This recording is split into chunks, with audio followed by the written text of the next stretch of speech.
I'm Audrey Crawford, and 2 months ago, on Thanksgiving night, my parents gave my sister a 13,000 Caribbean cruise package and handed me a crumpled 2 lottery ticket.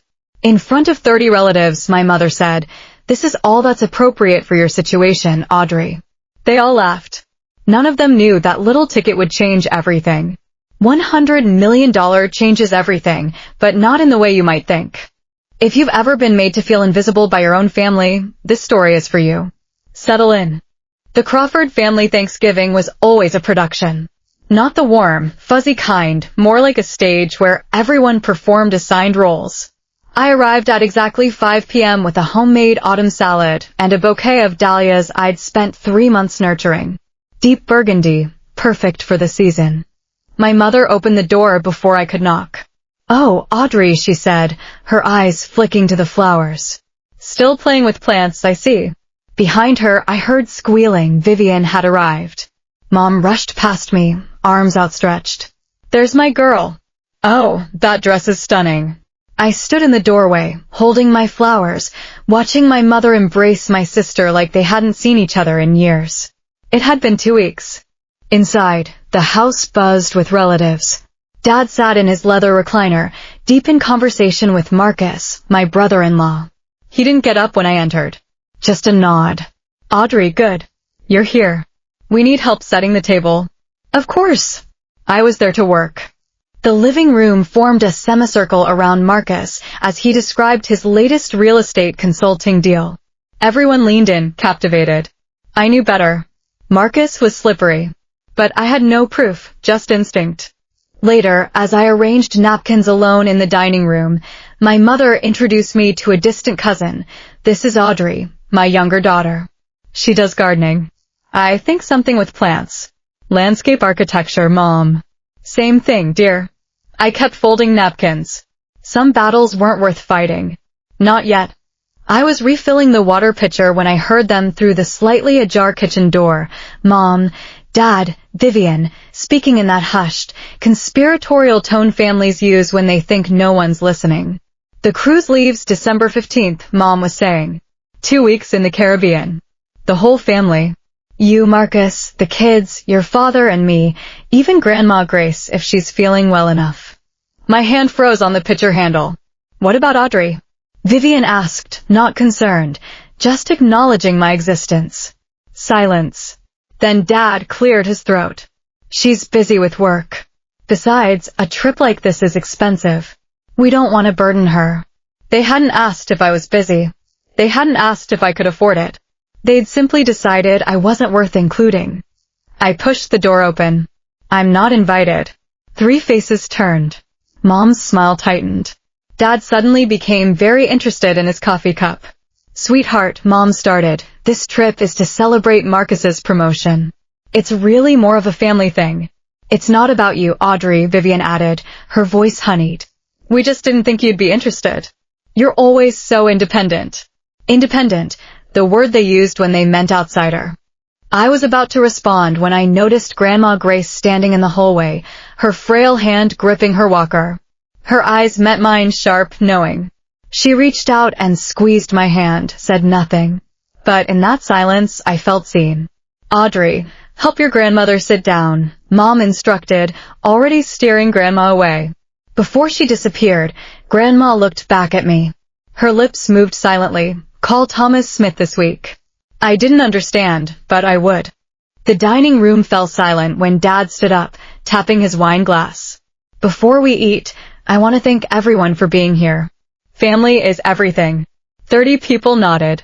I counted 30 witnesses to what came next. This year, Patricia and I wanted to do something special for our daughters. He gestured grandly toward Vivian. "Vivian, sweetheart, come here." Vivian glided forward. Mom handed her a thick envelope, beaming. "For you and Marcus and the kids. A 14-day Caribbean cruise, first class." The room erupted applause, gasps of delight. Vivian burst into tears, the pretty kind that photograph well. "Oh my God. Thank you. $13,000. I'd seen the itinerary on Mom's computer last month. I wasn't supposed to, but I had. Then Mom turned to me. The applause faded. "Audrey, honey, come here." I walked forward on wooden legs. She pressed a thin envelope into my hands. Inside was a single slip of paper, a Mega Millions lottery ticket. 2. This is what suits your situation, dear. Who knows? Maybe luck will find you. Someone snickered. Marcus leaned back, smirking. Luck's a long shot when you don't have brains to back it up. Laughter rippled through the room. Vivian giggled. Oh, that's so cute, Mom. Maybe she'll win 5. I stared at the ticket in my hand. My face burned, but somewhere deeper, something shifted. I smiled. Thank you, Mom. I'm sure this will be exactly what I deserve. No one noticed the edge in my voice. The laughter was still echoing when a voice cut through. Gerald, Patricia, this is not right. Everyone turned. Grandma Grace stood at the edge of the room, trembling. You cannot treat Audrey this way. Not in front of everyone. Not ever. The silence was heavy. Dad's jaw tightened. Mother, please. But Mom was already moving, wrapping an arm around Grandma. You're tired, Mom. Let me take you to lie down. She guided her toward the guest room. Grandma looked back at me and nodded once, deliberately. Then her gaze shifted to her old leather handbag on the armchair by the window, the one no one was ever allowed to touch. I excused myself to the bathroom, locked the door, and stared at my reflection. The lottery ticket was still crumpled in my fist. $2. That's what they thought I was worth. But Grandma had said something. Thomas Smith, a lawyer. Why would she want me to call a lawyer? I didn't know yet. It was nearly midnight when I started cleaning up alone. Most guests had left. I was gathering dishes from Dad's study when I saw papers scattered across his desk, bills with red overdue stamps, a letter from a collection agency, and beneath it all, a loan agreement signed by my father, co-signed by Marcus Pierce. $180,000. The interest rate was predatory. My hands shook as I flipped to the next page. Collateral documents for Grandma Grace's house, the house where she'd lived for 50 years. Her signature was shaky, uneven, dated 6 months ago, the same month she'd fallen and spent 2 weeks hospitalized, drugged up on pain medication. They'd made her sign when she wasn't herself. I pulled out my phone and photographed everything. Page after page. I didn't have a plan, but I understood something now. The favoritism wasn't about love. It was because I was the threat, the one who might ask questions. They needed me small, silent, invisible. That's why I got a $2 lottery ticket. 1 week after Thanksgiving, I called Aunt Marlene. She picked up on the second ring. Audrey. Aunt Marlene, I need to ask you something. Is Dad in serious debt? Silence. You know something, don't you? I saw papers at the house. A loan agreement with Marcus. Audrey. Her voice dropped to a whisper. Don't talk about this on the phone. Meet me Saturday, the coffee shop on Elm Street. 2 o'clock, and don't trust anything Marcus tells you. He's not who he pretends to be. I sat in my apartment, staring at the lottery ticket on my kitchen counter. I'd forgotten about it. Maybe it was time to check the numbers. I pulled up the app, entered the numbers, and watched the little loading wheel spin. The first number matched, my heart skipped. The second matched. I stopped breathing. Third, fourth, fifth, all 6. I refreshed the app. Same result. I went to the official website. Same numbers. $100 million. I didn't scream. I didn't cry. I just sat there, perfectly still, for what felt like hours. Then I remembered Grandma's words, Thomas Smith. It was time to make that call. I didn't tell anyone. Not a single soul. For 3 days, I walked through my life like a ghost. Every time my phone buzzed with a message from Mom or Vivian, I felt nothing. The number in my bank account, once it cleared, would be larger than anything they could imagine. But that wasn't what consumed me. It was the power over myself. For 32 years, I'd been the invisible one. Now I had options they couldn't take away. I called Thomas Smith. Miss Crawford. Your grandmother said you might reach out. She told me to call you. I don't know why. Perhaps you should come to my office. There are some matters we need to discuss about the lottery. A pause. You've won something. $100 million. Another pause, longer. Then we definitely need to talk. But the matters your grandmother wanted me to discuss existed before any lottery. They're about her estate and her house. My stomach dropped. What about her house? It's better if I show you in person. Can you come tomorrow? Yes. And don't mention this call to anyone in your family. Not yet. Thomas Smith's office smelled like old books and expensive leather. He slid a folder across his mahogany desk.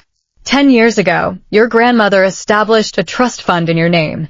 $500,000. The room tilted. What? She was afraid. Afraid your mother would find a way to take it from you. I opened the folder with trembling hands. It was real. There's more. The house. Your father cashed it in. The deed was signed 6 months ago, the day after your grandmother was hospitalized. She was on heavy pain medication, barely coherent. That's fraud. Potentially. The signature is shaky. The timeline is suspicious. But proving coercion is difficult without witnesses. He leaned forward. Miss Crawford, your father owes Marcus Pierce $180,000. The house was collateral. If he defaults, Marcus gets the property. The pieces clicked into place. The favoritism, the exclusion, the 2 lottery ticket, I was never meant to find out. What can I do? With your resources now, you have options. We can challenge the deed. We can pay off the debt and remove the lien. We can protect your grandmother. I met Aunt Marlene at the coffee shop. She looked older, tired. I should have said something years ago. But Patricia, you know how she is. Tell me about Marcus. Her hands trembled. He's not a consultant. Not really. He lends money to desperate people with interest rates that would make a loan shark blush. She pulled out her phone, scrolling through her gallery. 2 months ago, at your parents' anniversary party, Marcus left his phone unlocked. I wasn't snooping. She turned the screen toward me.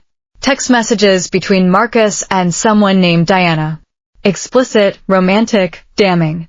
Can't wait until this is over. Once the house deal closes, I'm out. What about Vivian?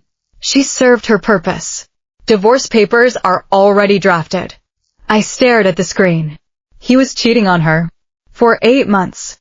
I wanted to tell Vivian, but I was scared. Marcus, he's not someone you cross. I sat back. My sister wasn't my enemy. She was another victim. Thank you, Aunt Marlene. You did the right thing. I visited Grandma Grace at the nursing home. She looked smaller, frilier. But when I walked in, her eyes lit up. Audrey. You came. I pulled a chair close. Grandma, I talked to Thomas Smith. Her grip tightened. Good. He's a good man. Why didn't you tell me about the trust?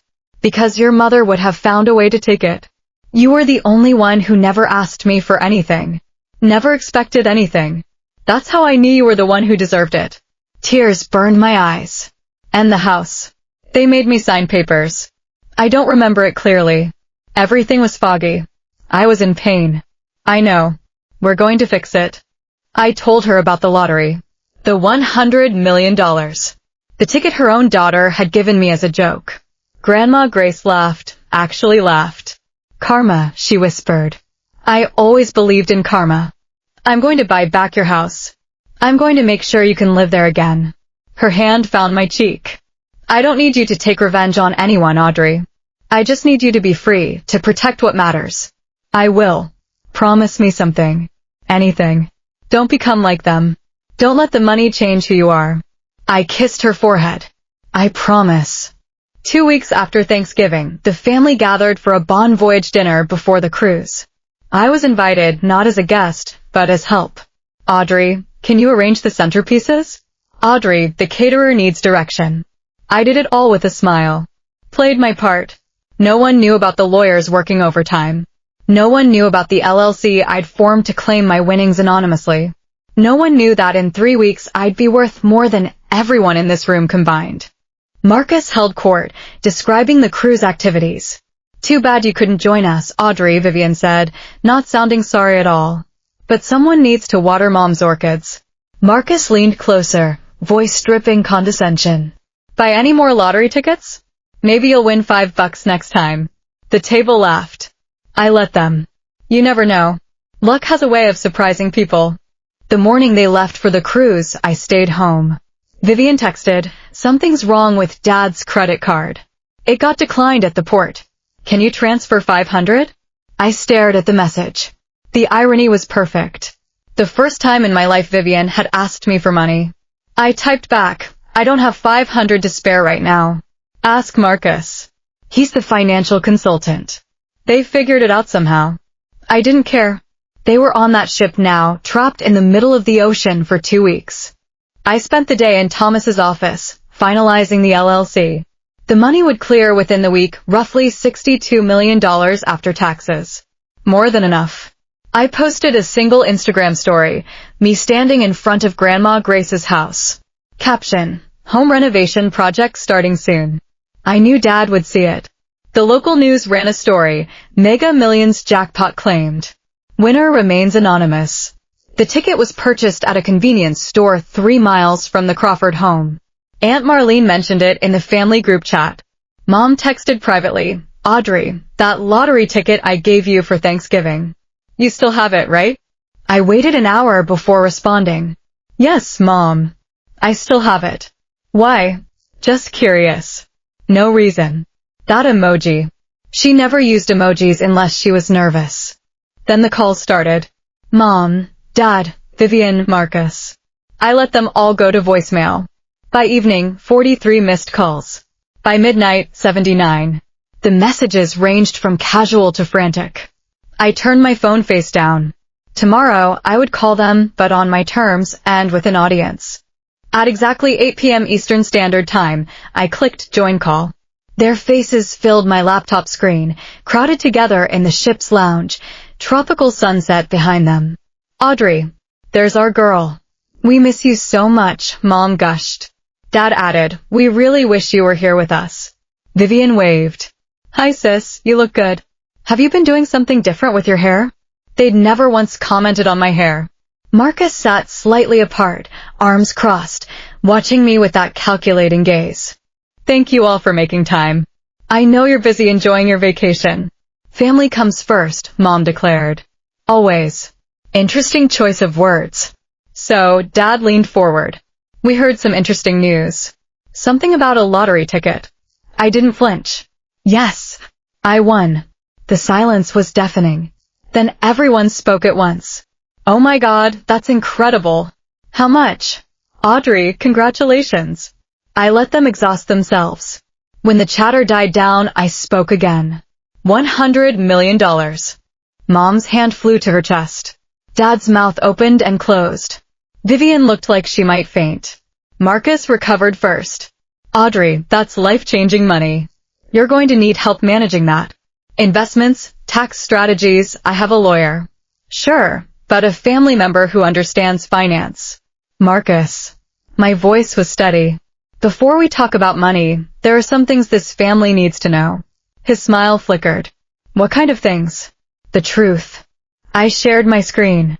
This is a loan agreement between my father and Marcus, $180,000 at 32% interest. Dad's face went white. Where did you, and this is the deed to Grandma Grace's house. Signed over as collateral, dated the same week she was hospitalized, barely conscious from pain medication. Mom's mouth opened. No sound came out. That signature is shaky because Grandma didn't know what she was signing. My lawyer has medical records confirming she was heavily medicated. This could be considered fraud.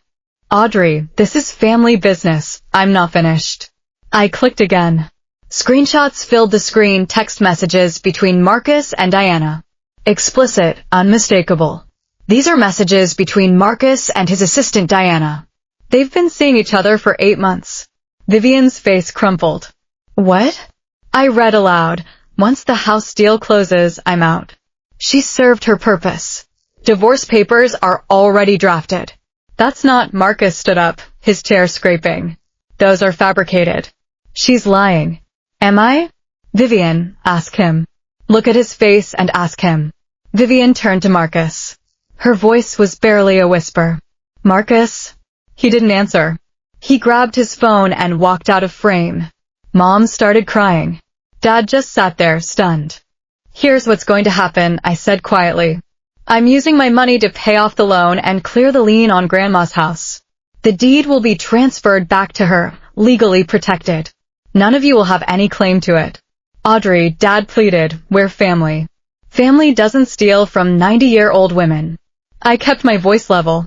And I'm not done. I ended the call before anyone could respond. The last thing I saw was chaos, Vivian crying, Mom shouting, Dad sitting motionless with his head in his hands. My apartment was silent. I'd imagined this moment for weeks. I thought I'd feel triumph, vindication. Instead, I felt hollow. Tired. Like I'd just run a marathon I hadn't trained for.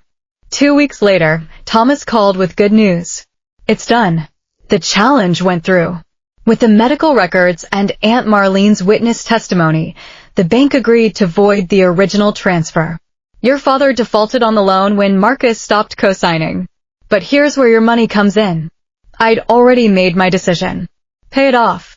Whatever it costs.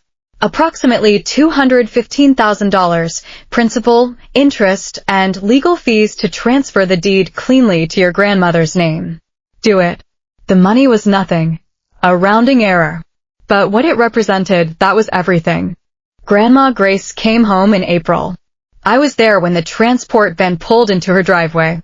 She was smaller now, frielier. But when the attendant wheeled her up the ramp I'd installed, her eyes found the garden overgrown, neglected, but still there, and she smiled. It needs work. I'm going to fix it, I promised. That's my specialty, remember?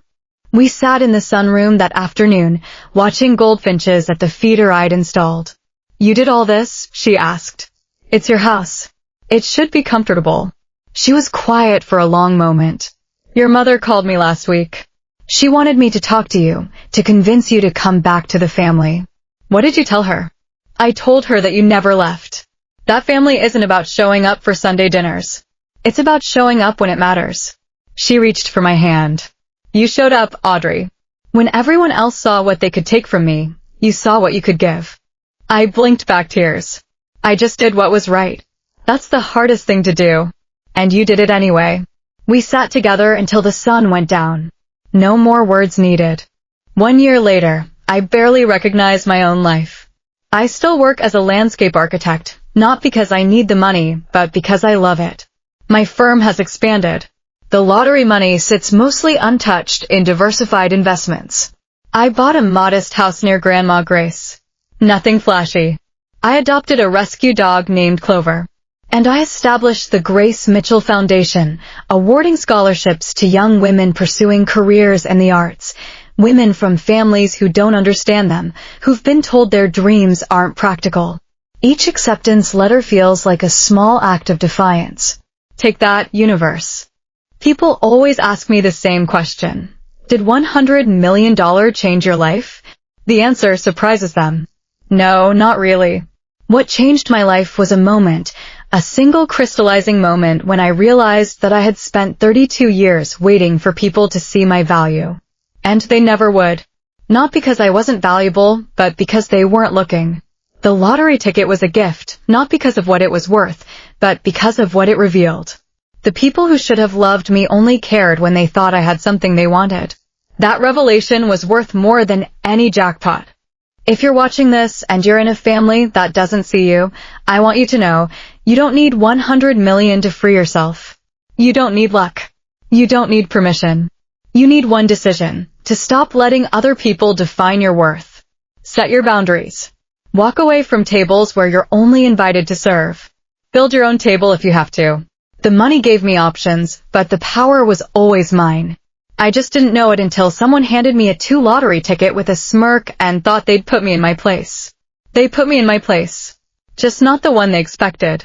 I'm Audrey Crawford, 33 years old, landscape architect, dog mom, granddaughter, philanthropist, and most importantly, a woman who finally chose herself. That's the real jackpot.